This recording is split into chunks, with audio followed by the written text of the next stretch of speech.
Genghis Khan, born as Temujin around 1162 in the harsh steppes of Mongolia, rose from obscurity to forge one of the largest empires in history. His early life was marked by extreme hardship, a crucible that shaped his unrelenting character and ruthless approach to power. Temujin was born into a minor noble family, but his father's early death left his family destitute. As a young boy, he experienced betrayal, hunger, and the constant threat of violence, witnessing firsthand the brutality of tribal warfare that dominated the Mongolian steppes. These early experiences cultivated a mindset that valued strength, cunning, and absolute control, traits that would later define his treatment of enemies and captives alike. From the beginning, Temujin's ambition was evident. He sought to unite the fragmented Mongol tribes under a single banner, a feat that required not only military prowess but also strategic manipulation of loyalty and fear. The Mongol tribes were notorious for their internal rivalries, with shifting alliances and violent power struggles. In this environment, Temujin distinguished himself not just as a capable warrior, but as a leader capable of inspiring loyalty while instilling fear. He demonstrated an acute understanding of human psychology, recognizing that submission could be secured not only through diplomacy and alliances, but also through intimidation and punishment. This dual approach would later inform his treatment of prisoners and slaves. Temujin's first major successes came through both political acumen and ruthless action. He formed strategic alliances through marriage and negotiation, but he did not hesitate to eliminate rivals with decisive violence when necessary. Early on, he learned that mercy could be seen as weakness, while cruelty could cement his authority. His campaigns against rival tribes were characterized by both tactical brilliance and shocking ferocity. Entire clans that resisted his rule were often annihilated, while those who surrendered could be incorporated into his growing coalition, sometimes as subjugated laborers or slaves. This early blending of reward and punishment laid the foundation for the systematic enslavement practices that would later shock even his closest generals. A critical aspect of Temujin's rise was his understanding of hierarchy and loyalty. Unlike many of his contemporaries, he valued merit over mere birthright.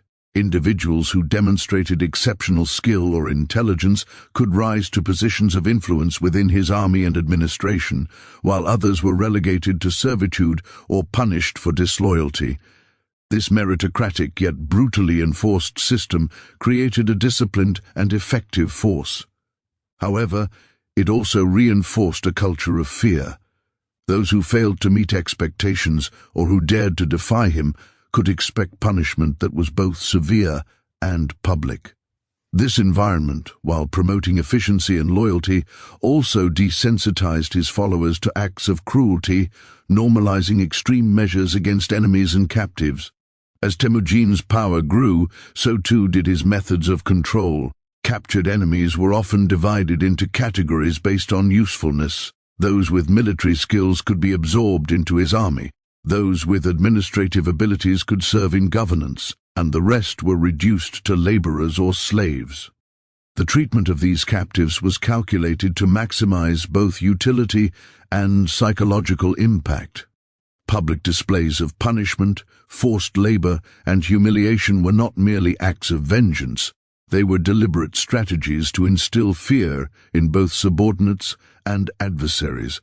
By controlling every aspect of his captives' lives, Temujin ensured that rebellion was virtually impossible, while simultaneously demonstrating the consequences of resistance to all who observed.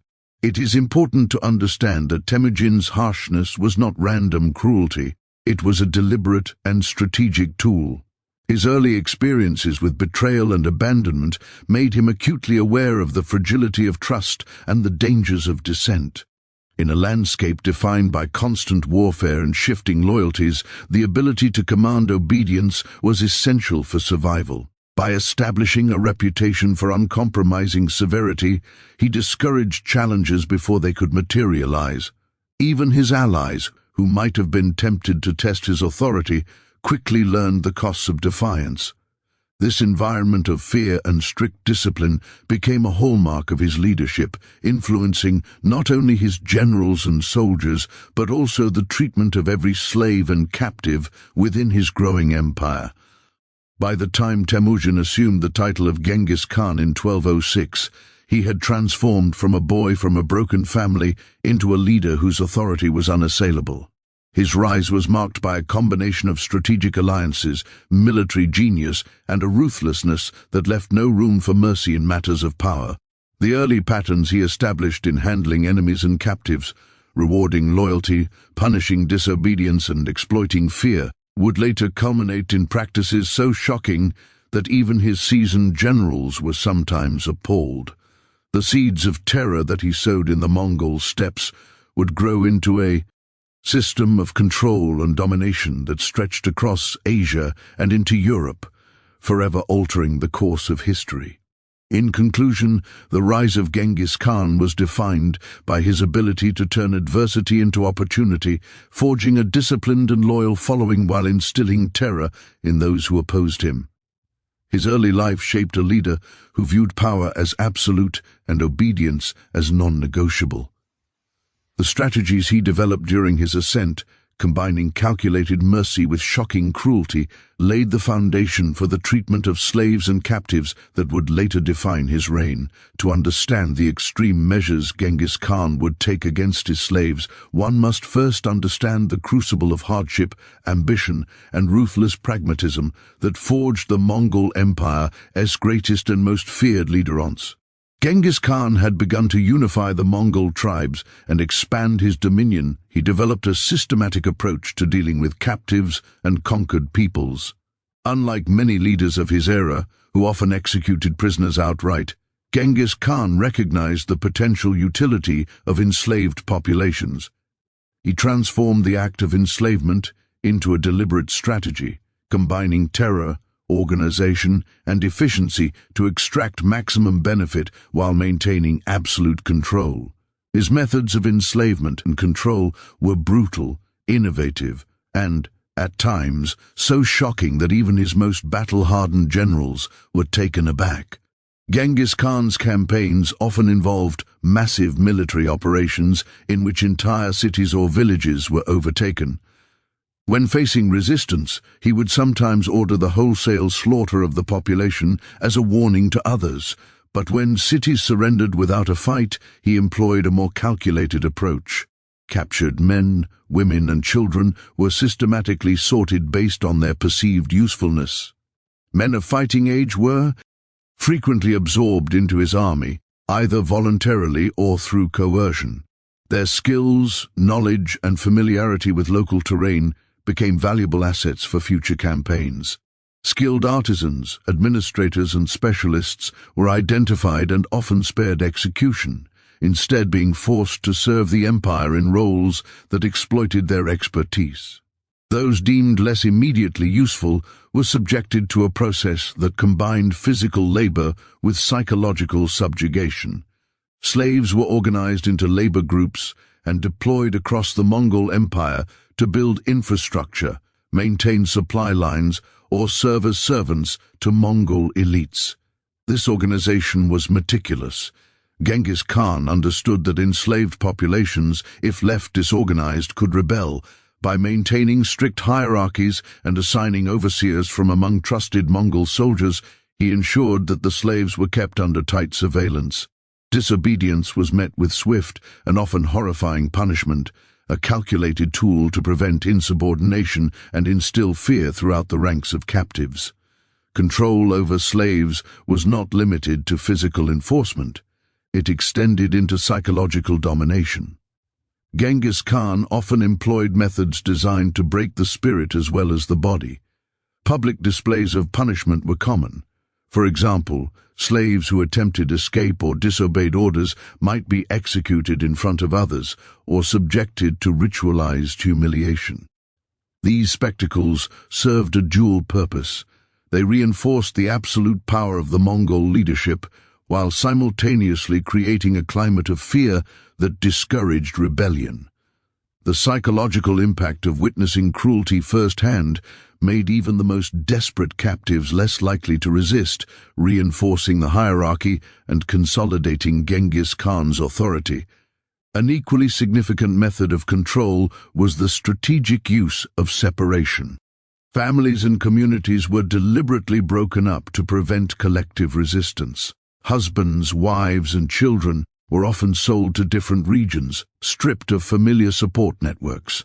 This tactic ensured that captives remained isolated and dependent on their Mongol overseers. By destroying social bonds, Genghis Khan weakened the cultural and emotional foundations that might otherwise foster resistance, effectively turning enslaved populations into manageable, obedient labor forces. Genghis Khan's organizational acumen extended beyond simple division into labor groups. He implemented a system of rewards and punishments designed to encourage compliance. Slaves who performed exceptionally or demonstrated loyalty could be given small privileges, such as slightly better living conditions or temporary relief from labor. These minor incentives created a hierarchical structure among the captives themselves, fostering internal policing. The system ensured that some slaves were motivated to enforce discipline among their peers, reducing the administrative burden on Mongol overseers while increasing the efficiency of control. Furthermore, Genghis Khan leveraged the knowledge and expertise of enslaved populations to strengthen his empire. Artisans, engineers, and scholars were not merely forced to work, they were often compelled to teach others, transmit technical knowledge, or contribute to the empire's long-term projects.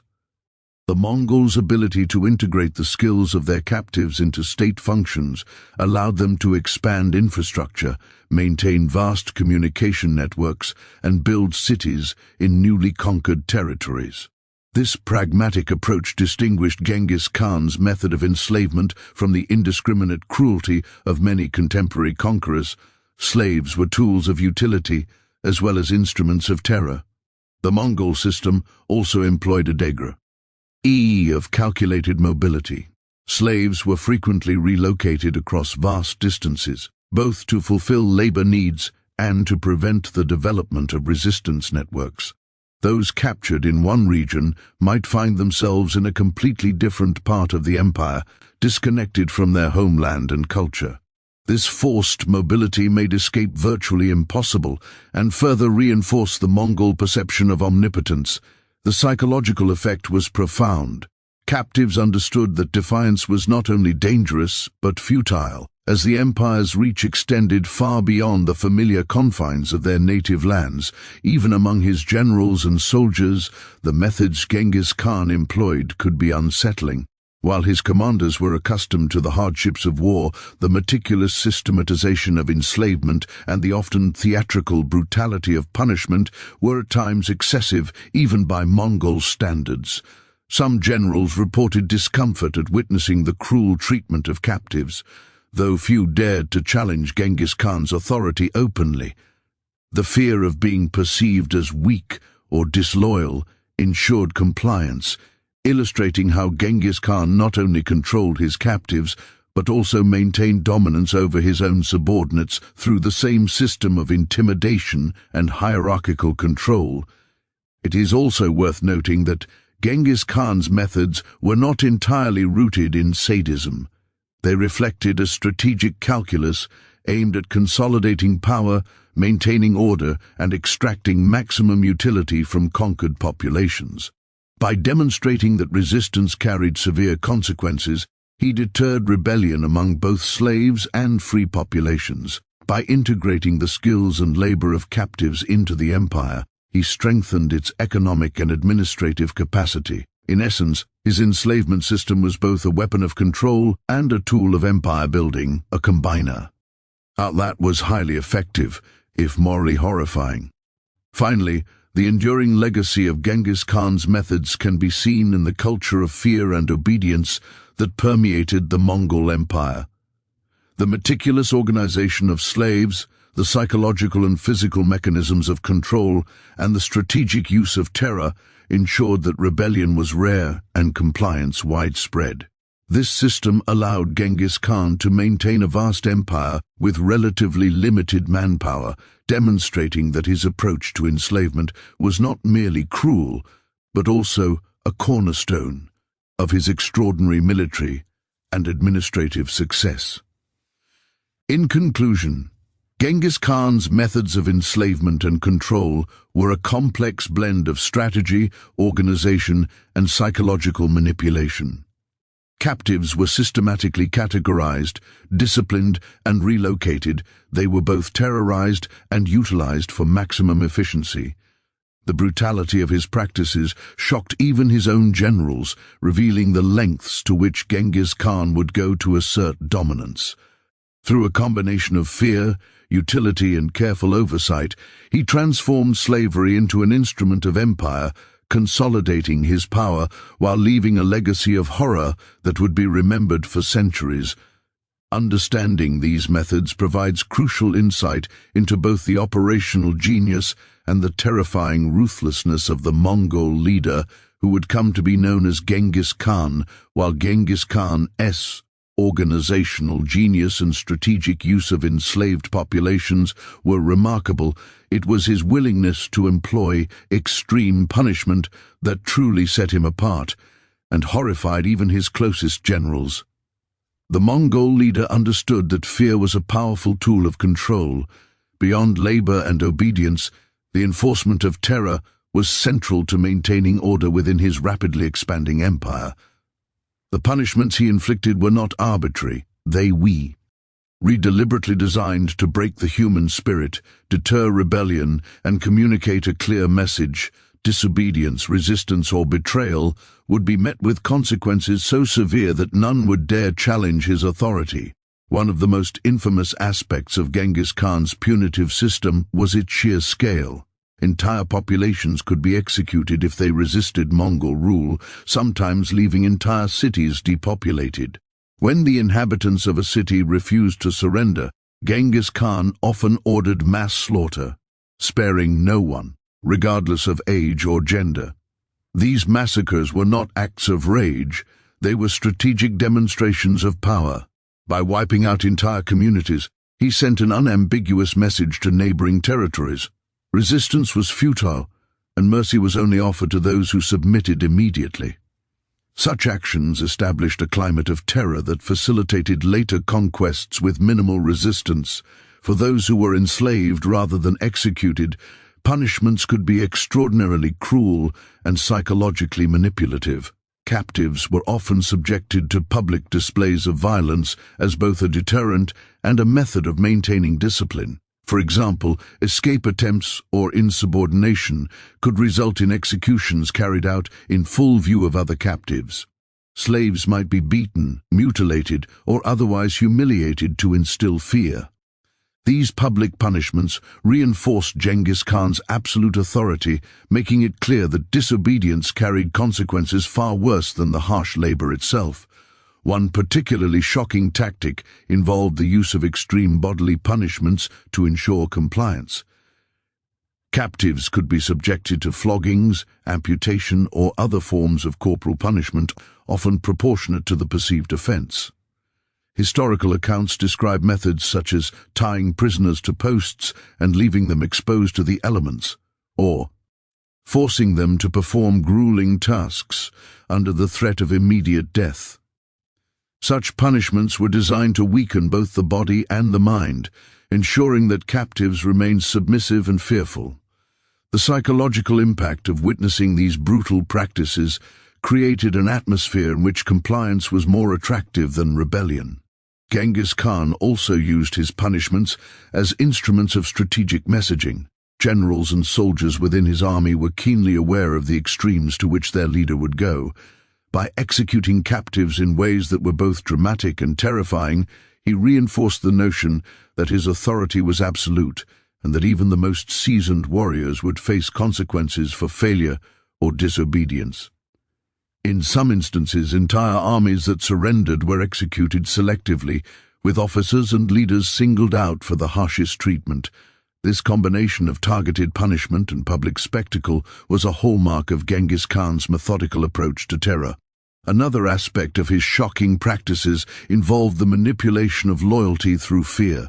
Families of captured individuals were often separated, with men, women, and children sent to different regions or assigned to different tasks. This separation was particularly effective in breaking communal bonds, making it difficult for captives to organize resistance. In some cases, loved ones were forced to witness the punishment of relatives, further amplifying the psychological impact. The Mongol leader understood that fear was not merely a tool for control, but also a means of reshaping the social and emotional world of those he dominated. Even among Mongol generals and officers, the severity of Genghis Khan's punishments was sometimes deeply unsettling. While his commanders were accustomed to the hardships of war and the consequences of battlefield failure, the systematic cruelty inflicted upon captives and enemies often exceeded contemporary norms. Some generals were reportedly horrified by the methods used against civilians and slaves, though the fear of Genghis Khan's wrath ensured that few would openly oppose him. The alignment of awe, fear, and obedience was so complete that even seasoned military leaders were effectively subordinated to the psychological power of terror he wielded. It is important to note that Genghis Khan's brutal practices were often calculated to achieve broader strategic goals. Mass executions or extreme punishments were rarely indiscriminate. They were carefully targeted to achieve maximum psychological impact with minimal resource expenditure. Cities or populations that resisted faced severe consequences, while those who surrendered could often negotiate terms that preserved life, though at the cost of freedom and autonomy. In this way, the Mongol leader balanced terror with pragmatism, using extreme cruelty as a tool to expand and consolidate his empire efficiently. A particularly horrifying method involved using captives as instruments of siege warfare.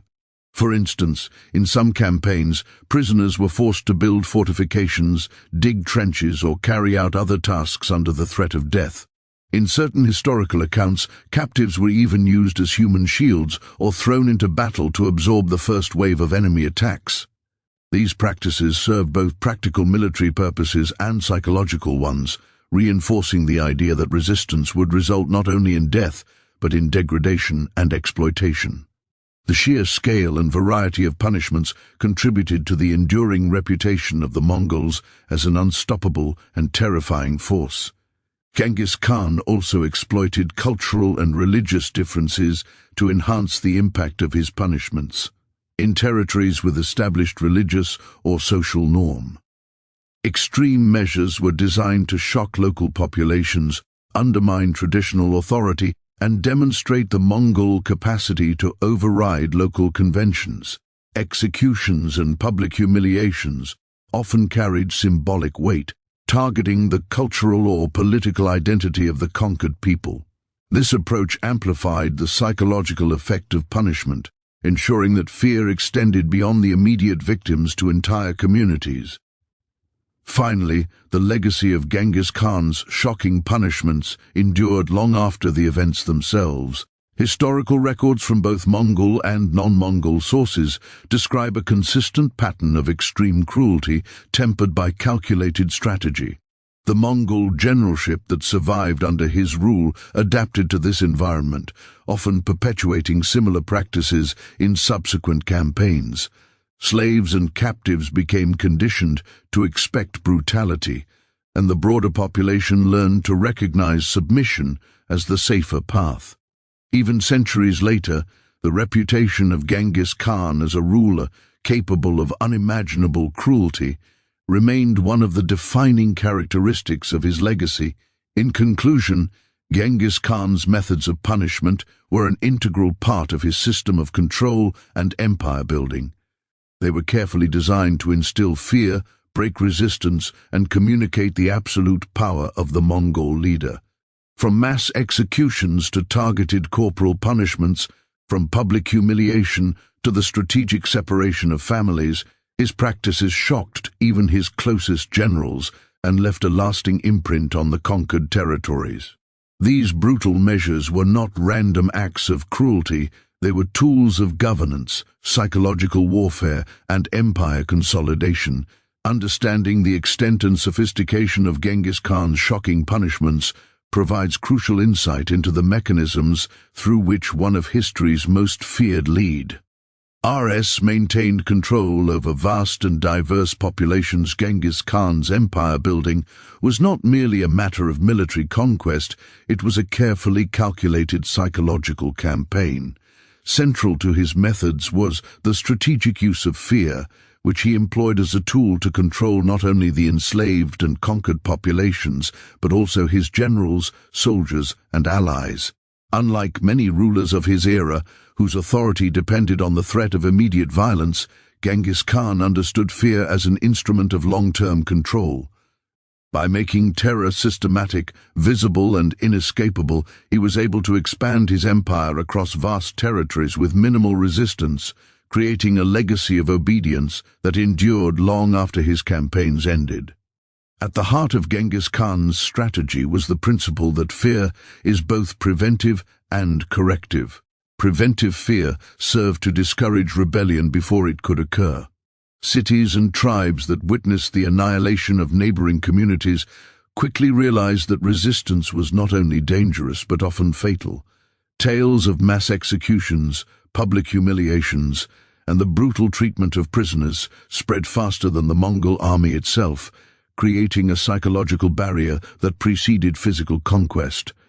By the time his forces arrived at a new target, many populations were already demoralized, surrendering without a fight to avoid the horrors they had heard about from survivors or fleeing messengers. Corrective fear, on the other hand, was applied after resistance or disobedience, reinforcing the lessons of preventive terror.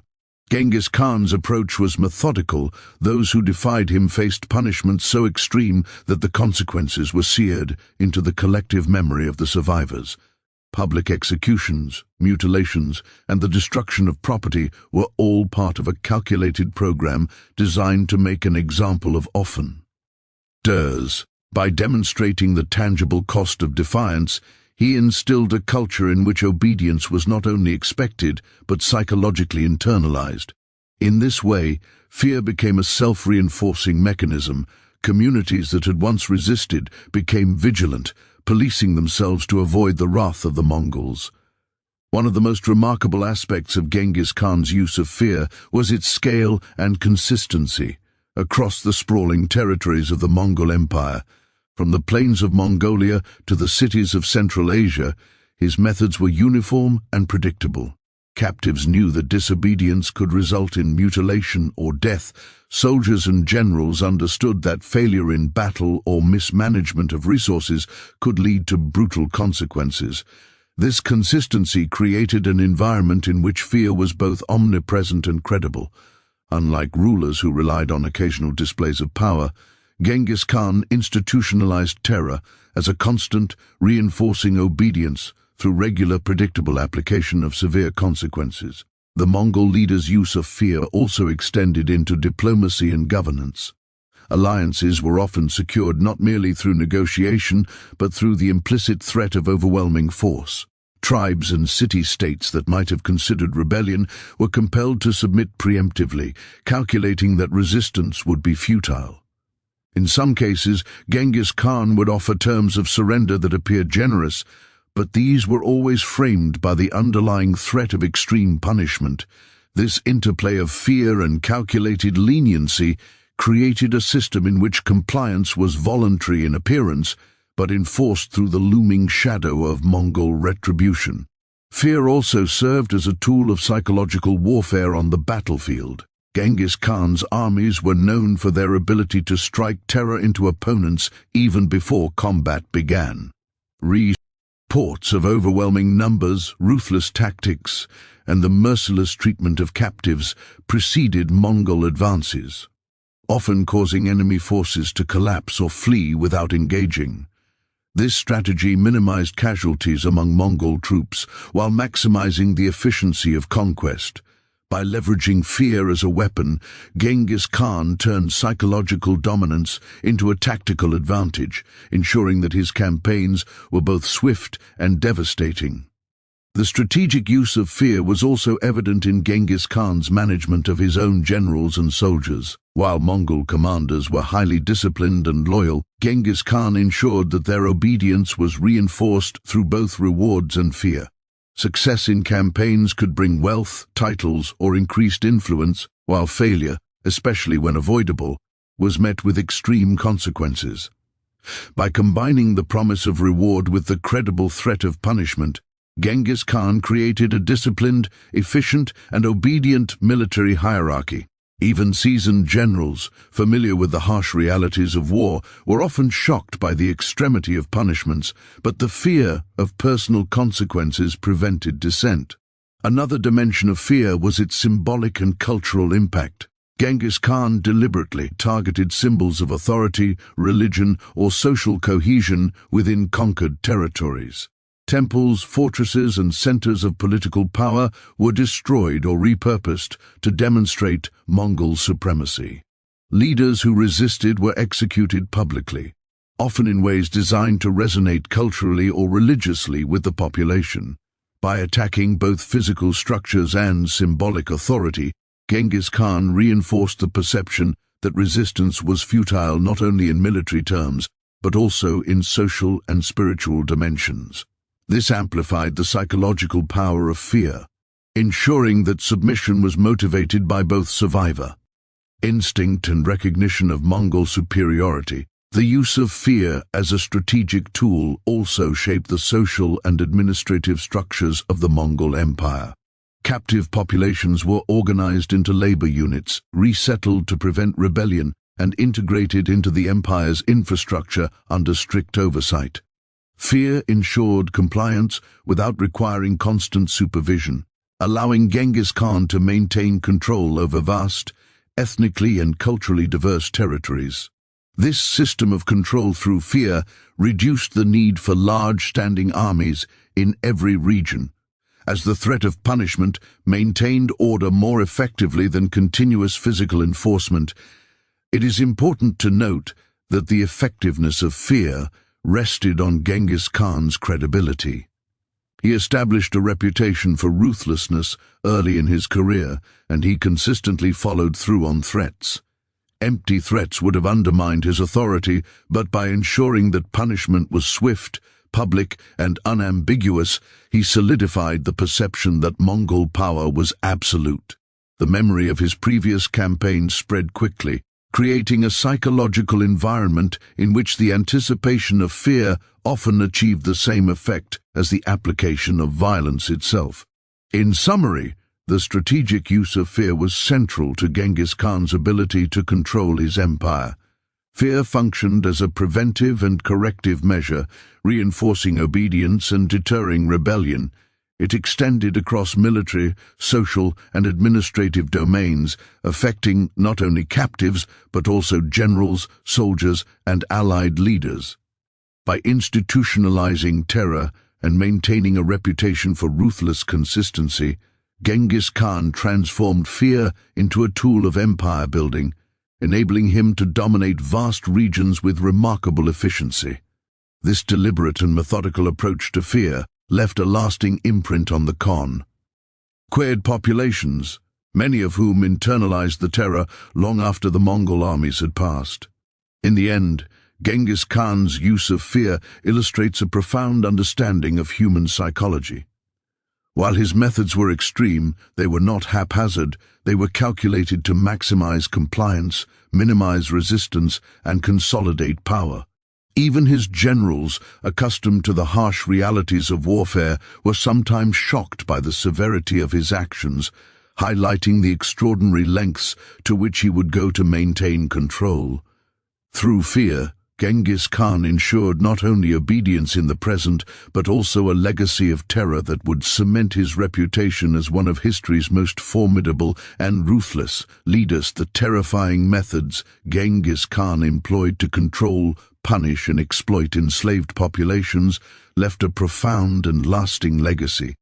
While his campaigns reshaped the political and geographic landscape of Eurasia, they also established enduring systems of subjugation and social disruption that would outlive his lifetime.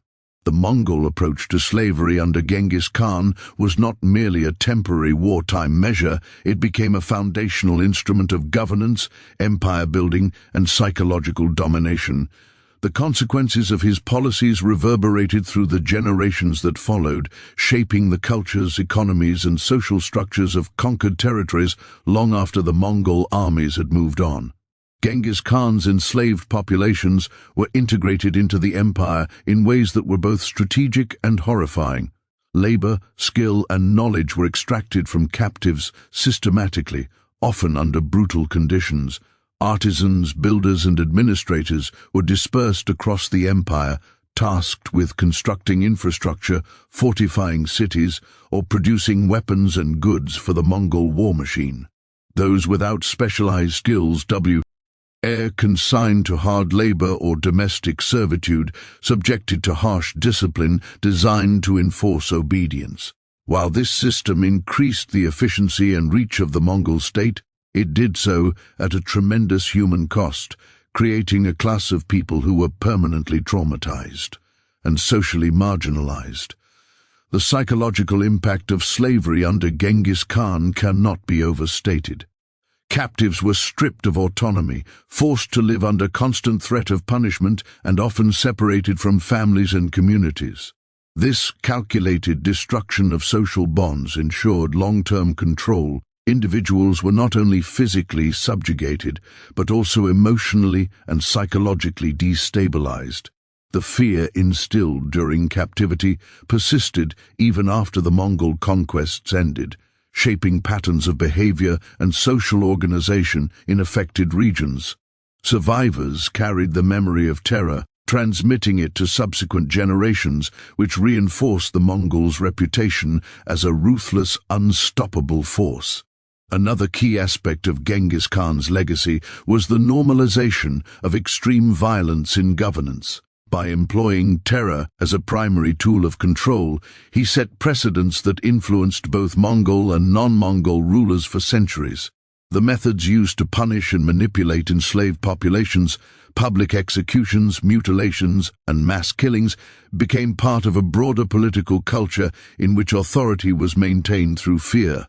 This legacy extended beyond the Mongol Empire itself, influencing neighboring states and shaping historical perceptions of conquest and subjugation. The Mongol Empire became synonymous not only with territorial expansion but also with the use of terror as a central instrument of power. The integration of enslaved populations also had significant economic consequences. Captives provided labor for agriculture, construction, and administrative functions, allowing the Mongol state to sustain its enormous military campaigns and maintain control over vast territories with a relatively small core army. By exploiting the skills and labor of subjugated populations, Genghis Khan maximized the productivity of conquered regions while minimizing direct costs. However, this efficiency came at a profound human cost, creating social hierarchies that marginalized enslaved peoples and institutionalized systems of oppression. The economic legacy of these practices persisted as regions formerly under Mongol control had to rebuild societies disrupted by years of forced labor, displacement, and terror. The Mongol approach to slavery also contributed to significant demographic and cultural shifts.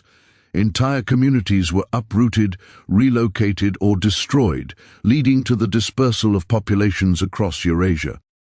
Skilled captives were often resettled far from their homelands, where their knowledge could be exploited to benefit the Mongol state. This forced migration facilitated the transfer of technology, cultural practices, and knowledge across regions, but it did so through coercion and violence. As a result, the legacy of Genghis Khan's slavery policies is both complex and paradoxical. While they contributed to the expansion of knowledge and infrastructure, they did so by exploiting and traumatizing human beings on a massive scale. The social implications of Genghis Khan's methods were profound. By instituting a system in which fear and punishment were central to governance, he fundamentally altered the relationship between ruler and subject. Captive populations became a permanent reminder of the consequences of resistance, reinforcing hierarchical power structures that persisted even after the immediate Mongol threat had passed. Communities learned to navigate the realities of subjugation, internalizing patterns of obedience and submission that shaped social norms and expectations. The legacy of terror was thus embedded not only in historical accounts, but also in the social and cultural fabric of affected regions. Even within the Mongol military hierarchy, the treatment of slaves shaped norms of behavior and expectations. Generals and soldiers became accustomed to the use of extreme measures as a tool of governance and control. The brutal treatment of captives was normalized, reinforcing a culture in which cruelty was a necessary instrument of authority. This institutionalization of terror meant that Genghis Khan's policies extended beyond his own lifetime, influencing successive generations of Mongol rulers and ensuring that the legacy of his methods persisted. The system of control he established became self-reinforcing, with fear and brutality embedded into the operational culture of the empire.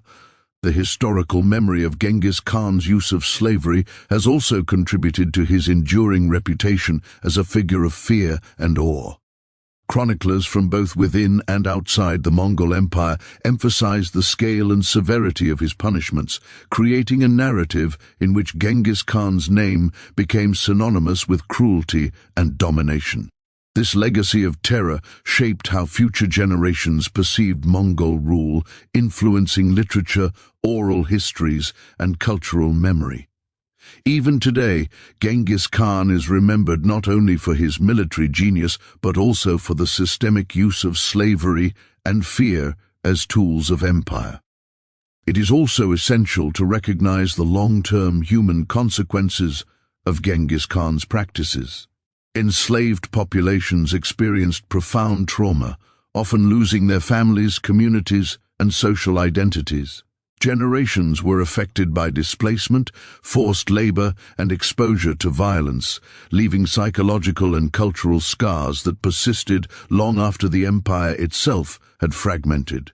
This legacy of trauma underscores the human cost of his empire building and highlights the ways in which the systemic use of terror shaped the lives of countless individuals. Finally, Genghis Khan's legacy demonstrates the duality of his impact. He was both a master strategist and a ruthless oppressor.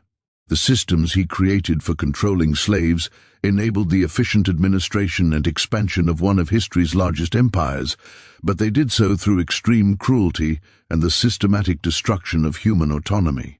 The terror he inspired ensured obedience, facilitated conquest, and left a historical record of brutality that continues to fascinate and horrify historians. By understanding the long-term consequences of his methods, we gain insight into how slavery under Genghis Khan was not merely a wartime expedient, but a foundational element of Mongol governance and psychological domination. In conclusion, the legacy of slavery under Genghis Khan was far-reaching and multifaceted. It involved the systematic use of terror, labor exploitation, and psychological control to maintain dominance over conquered populations. The social, economic, and cultural consequences of his methods persisted long after his death, shaping both the structure of the Mongol Empire and the historical memory of his rule. Through his strategic use of slavery and fear, Genghis Khan ensured not only the expansion of his empire, but also the perpetuation of a culture of obedience, terror, and subjugation. His legacy serves as a stark reminder of the human cost of power when wielded without restraint, illustrating how one man's methods of control reshaped societies across continents and left an indelible mark on world history.